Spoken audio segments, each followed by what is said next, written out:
Hello everyone.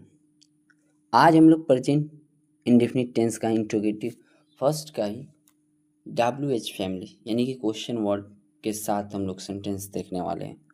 इसके पहले हम लोगों ने कल इंट्रोगेटिव फर्स्ट का जो हेल्पिंग वर्ब के साथ सेंटेंसेस शुरू किया जाता है या इस तरह से जो हेल्पिंग वर्ब के साथ शुरू किया जाता है, बोला जाता है, इस तरह के सेंटेंसेस हम लोगों ने पढ़ा और समझा।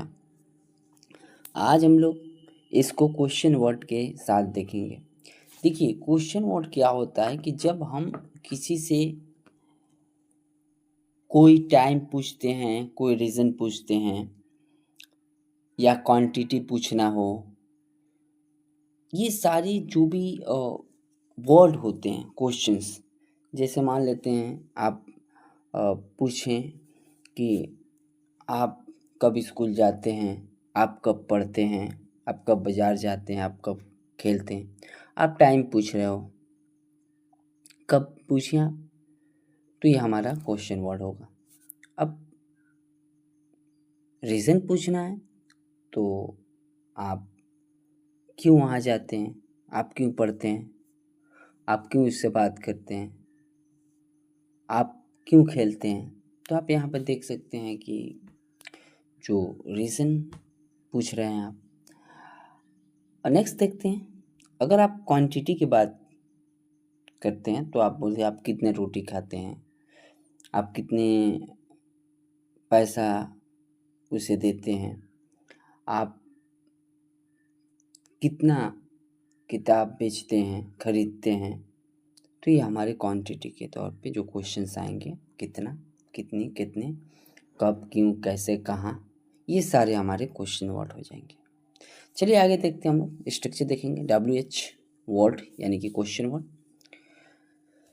Does, do does plus subject plus वो फर्स्ट फॉर्म प्लस सब्जेक्ट, यानी कि हम लोगों को क्वेश्चन वर्ड के बाद डू डज का प्रयोग करना है।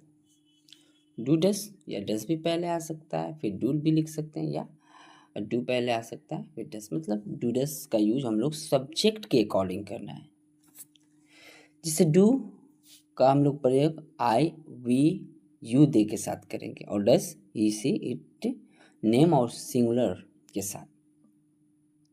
तो एक बार और मैं बता देना चाहूँगा आपको कि I, we, you, they question word के बाद डू लगाएंगे इन सब्जेक्ट के साथ, और does he, she, it, name singular noun के साथ हम क्वेश्चन वर्ड के साथ के बाद डज लगाएंगे।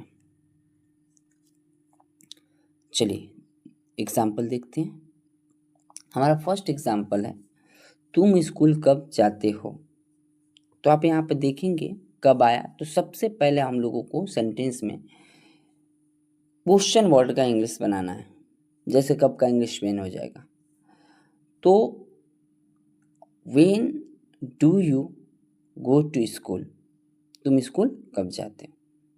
नेक्स्ट है वह कहाँ रहता है, वह कहाँ रहता है।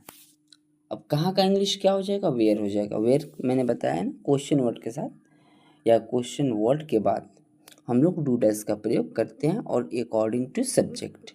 तो देखिए यहाँ पे ही है, तो जाहिर सी बात है हम लोग डज का प्रयोग करेंगे। तो कहाँ का इंग्लिश सबसे पहले क्या होगा, वेयर, फिर डज होगा, फिर he live, where does he live.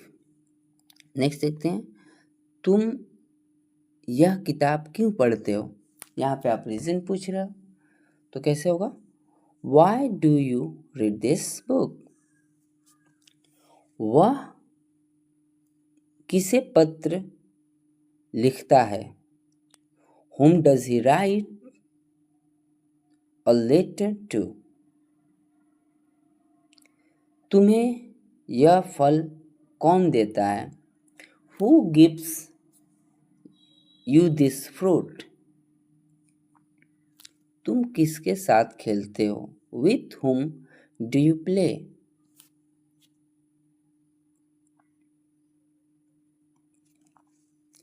तुम्हें क्या पसंद है, what do you like। वह रोज कितना समय पढ़ाई करता है, how much time does he study every day। तुम्हें कितनी भाषाएं आती हैं? How many languages do you know? Next देखते हैं। वे रोज किस समय काम पर जाते हैं? At what time do they go to work every day? Next देखते हैं। तुम क्यों फोन करते हो? Why do you call? वह यहाँ क्यों आता है? Why does he come here? तुम सुबह में क्या पढ़ते हो? What do you study in the morning? वह तुम्हारी मदद कब करता है? When does he help you? Next देखते हैं। तुम कब खेलते हो? When do you play? वे लोग स्कूल कब जाते हैं? When do they go to school? तो इस तरह से बहुत सारे और सेंटेंसेस हम लोग बना सकते हैं। जैसे तुम ऑफिस कब जाते हो? When do you go to office? तुम कब वापस आते हो? When do you return? तुम क्या करते हो? What do you do? तुम कहाँ खेलते हो? Where do you play? तुम क्या पढ़ते हो? What do you study? तुम क्या लिखते हो? What do you write? तुम क्या समझते हो? What do you understand? तुम क्या कहते हो? व्हाट डू यू से? वे लोग कहाँ जाते हैं? Where do they go? वह कहाँ जाता है? Where does he go? मैं कहाँ जाता हूँ? Where do I go? बच्चे कहाँ खेलते हैं? Where do children play? बच्चे स्कूल कब जाते हैं? When do children go to school? तो ऐसे आप बहुत सारे सेंटेंसेस बनाइए, प्रैक्टिस करिए उससे और बोलिए, क्योंकि प्रेजेंट इंडेफिनिट में जितना बोलेंगे, मैं बताया ही था पहले कि जितना हम लोग का जो रेगुलर एक्टिविटी होता है वो प्रेजेंट इंडेफिनिट में आता है। तो अफर्मेटिव, निगेटिव, इंट्रोगेटिव और इंट्रोगेटिव के साथ हम लोग क्वेश्चन वर्ड भी देखे हैं। अब इसके बाद जो वीडियो हमारा आएगा वो इंट्रोगेटिव प्लस निगेटिव होगा। तो इसके पहले जितना चीज़ें पढ़ा दिया गया है वो आप उसे अच्छे से पढ़ें, समझें और कोशिश करें कि आप अपने फ्रेंड के साथ इस पे कन्वर्सेशन करें, क्वेश्चंस पूछें, रिप्लाई करें। आशा करता हूँ कि आपको ये वीडियो समझ में आ गई होगी।